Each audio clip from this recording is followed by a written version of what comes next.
Hello and welcome, Katie here for Imagine Crafts, and today I'm going to show you how to create a cool galaxy night sky using 3 VersaFine Clair inks. So the colors I'm going to use is Belle, Charming Pink, and Monarch. And then I've got some VersaMark ink. We're going to do 2 different panels. We're going to do Emboss Resist, and then I'm also going to use some Delicata ink. So I'm not going to use that Dazzle. I'm just going to use a regular VersaMark. And then I've got some clear embossing powder. I've got some Bristol Smooth cardstock. And then I've got a couple of stamps and dies. So I've got this holographic paper. Now, my initial thought was I was going to use the golden portion of those papers, but I ended up going with the silver holographic one for one of the panels. So I've got some Gina Marie dies. These are the Pine Trees set. And then I've also got the Crescent Moon from Gina Marie. I will be cutting a bunch of those 2 pine trees out with black cardstock.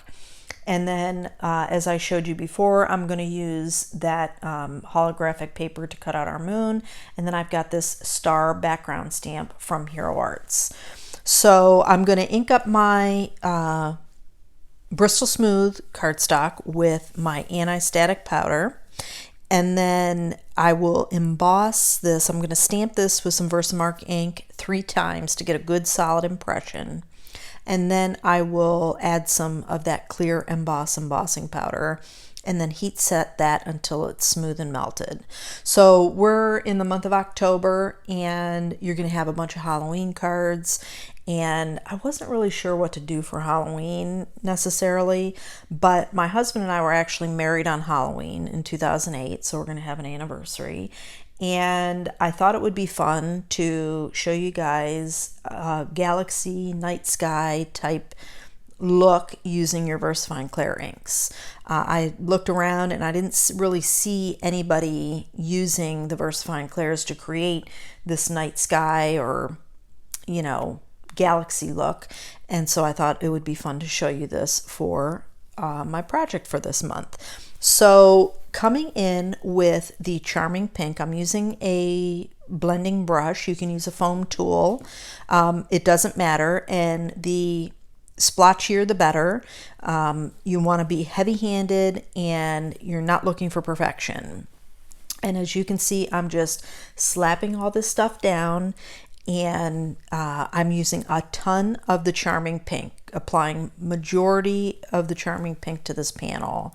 And so now I'm going to come in with the Monarch, and you could get away with just the Charming Pink and the Monarch if you wanted to have, you know, a nice Nebula type sky. The Belle also adds to that. Now I went a little bit darker with my backgrounds, and as you see, as I go through the steps of adding these colors to the panel, there's times where we could stop. You know what I mean? I just kept going, and so when you get to adding in your colors, like here, we could stop. You know, there's enough blue, there's enough pink, there's enough purple, and you get that night sky, that nebula type sky. I wanted a little bit darker, so I'm going to come in again with the Monarch and then go over that Belle ink again. And then I will be done. I'll probably come in with a touch more Charming Pink because I, want to make sure I get, keep quite a bit of that pink in there, but I have to be careful because you have the ink that sits on the top of that embossed image. So here, dry paper towel, wipe that off, buff it off to get all that excess ink off. And now I'm going to trim my panel. It started at 4 1/4 by 5 1/2. Now I'm going to bring it down to 4 by 5 1/4. And I'm taking an 1/8 of an inch off of each side until I get my measurement down to the size that I want it. This helps with any panel that you're trimming down so that you keep everything even and lined up. In this case, it didn't really matter, but it's habit, so that's just what I do. So coming in to do the second panel, this one, same thing. using a bunch of Charming Pink, and I think I had a little bit of the Blue Belle and Monarch in there because the pink's a little darker, which in turn darkens everything else up. I come in with the Monarch now. This panel was actually a lot darker, but based on what I was doing, like in this case for this panel, I'll be using the Silvery Shimmer Delicata Ink. Excuse me. It actually worked out well because it's just a different look that you're getting from that background versus the Emboss Resist background, which once it gets, I buffed it all off, it's a super bright background. Those stars really stand out. So using the Blue Belle, coming in, blending everything. Again, doesn't have to be perfect. You want the splotches. You want it to be ugly looking because it will dry back and it will blend a little bit, but the splotches gives it depth. So always remember that when you're doing your galaxy backgrounds or your night sky backgrounds, the splotches give you depth and make it look more natural. So here's both our panels. They're both trimmed up. And now I'm going to do my stamping for my Delicata ink. So I have a piece of Sizzix sticky grid in there to hold my panel in. Got my mouse pad out because we're using a rubber stamp. And now I'm going to ink this up with the Delicata ink 4 times so that I get a nice solid impression of that Delicata ink. And here are both of the panels completed. So this is the Silver Delicata, and then this is our Emboss Resist. I trimmed out that, or cut out the silver halo, holographic cardstock for the Crescent Moon for the Silver Delicata panel. And then I'm going to just start putting everything together. So I've cut out a ton of pine trees to be able to create this silhouette around the moon.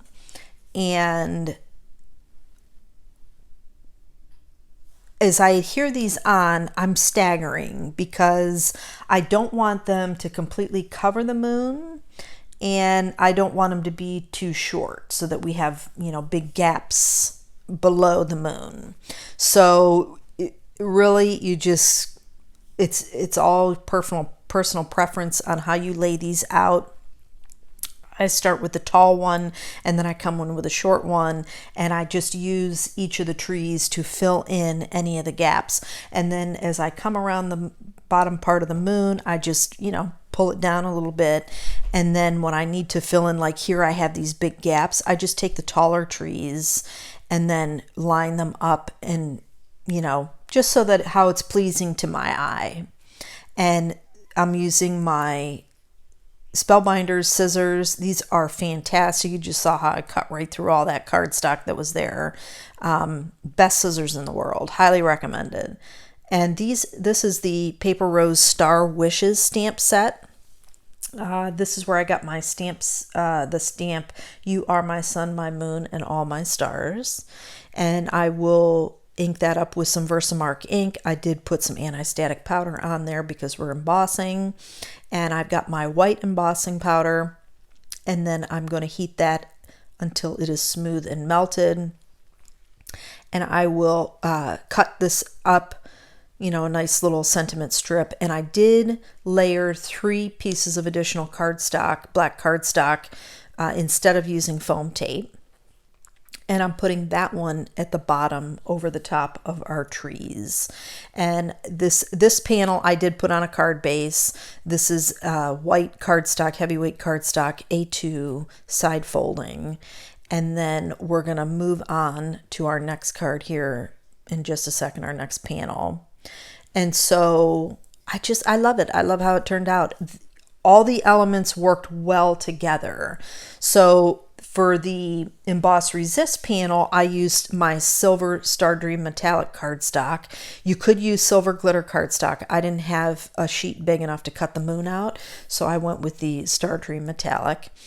And none of the, you know, even the holographic didn't look right. It was too bright and didn't play well with the stars because the stars are so bright. So each of these cards are the same yet different, which, you know, each of the elements that I've put in here work really well together for each of them to stand out and be seen. So same thing, adding in my pine trees, filling in the spaces. This one I went a little bit higher up onto the moon. I love them both. I think this one's my favorite, but I love them. I really, really love them both. I hope you guys enjoyed. I hope you guys have a fantastic day. Thanks so much for watching, and I'll catch you in the next video.